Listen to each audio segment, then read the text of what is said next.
Depuis qu'elle a 8 ans, Nina Bottachin ne vit que pour la danse. D'abord en Italie, son pays natal, puis en France, et depuis bientôt 2 ans, à l'Académie de chorégraphie de Moscou, où elle est pensionnaire.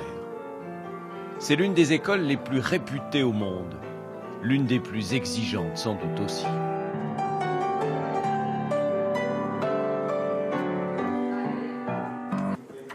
L'Académie accueille plus de 700 élèves, dont une centaine d'étrangers. Pour les Russes, l'enseignement est gratuit. Pour les autres, c'est 20 000 € par an.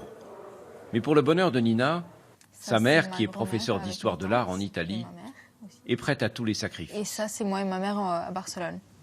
Tu penses que tu apprends mieux ici que tu apprendrais dans une autre école?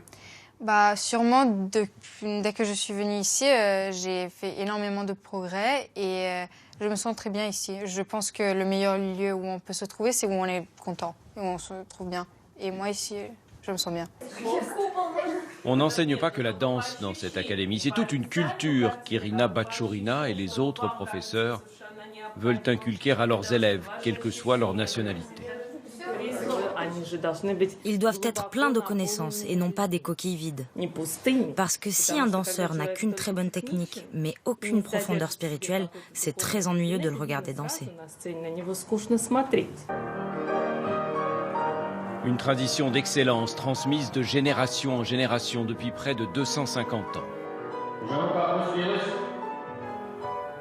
À 19 ans à peine, Denis Zakharov est celui qui l'incarne le mieux aujourd'hui. Cet élève de dernière année porte tous les espoirs de l'école. Le théâtre du Bolchoï déjà lui tend les bras. Mon désir le plus cher, c'est d'atteindre le plus haut sommet, être le premier des danseurs et pouvoir interpréter tous les rôles dont je rêve. Entre deux cours, dans les couloirs, les élèves s'étirent, s'échauffent, s'assouplissent. Rares sont les moments de détente. On a l'impression que la danse classique, c'est quand même une grande souffrance. Il y a du plaisir aussi? Bah oui, bien sûr, c'est de la souffrance. Bien sûr, c'est dur, c'est fatigant. Bien sûr, là, en ce moment, j'ai tout qui fait mal. Il n'y a pas un muscle qui fait pas mal. Mais on fait tout ça vraiment sans sacrifice. Enfin, avec des sacrifices, mais je fais ça avec plaisir parce que c'est ma passion. Donc oui. Cette passion qui tous les habite, ils vont ce soir enfin pouvoir l'exprimer.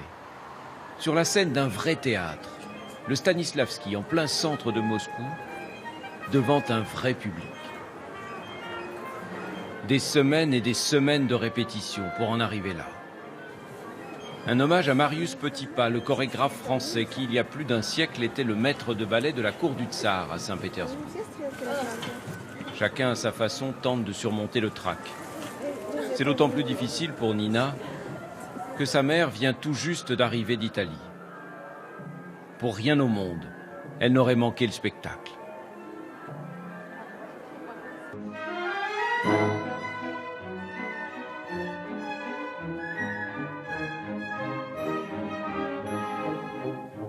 Nina n'a droit encore qu'à de tout petits rôles.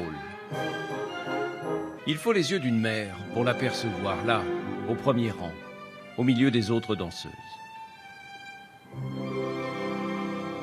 Mais pour Francesca Bottachin, l'important n'est pas que sa fille soit la vedette de la soirée. L'important est qu'elle soit heureuse, ici, en Russie.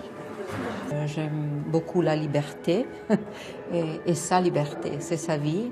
Alors, bon, elle est partie, mais on est toujours ensemble, heureusement. Denis, lui, est déjà à l'aube de sa vie professionnelle. Et s'il lui arrive parfois encore d'avoir le pied mal assuré, les critiques unanimes voient en lui une future étoile. La danse en Russie est bien plus qu'un simple divertissement. C'est le reflet de l'âme de tout un peuple. Demain, changement de décor. Nous prenons de la hauteur dans ce quartier de verre et de béton où se dessine le nouveau visage de Moscou.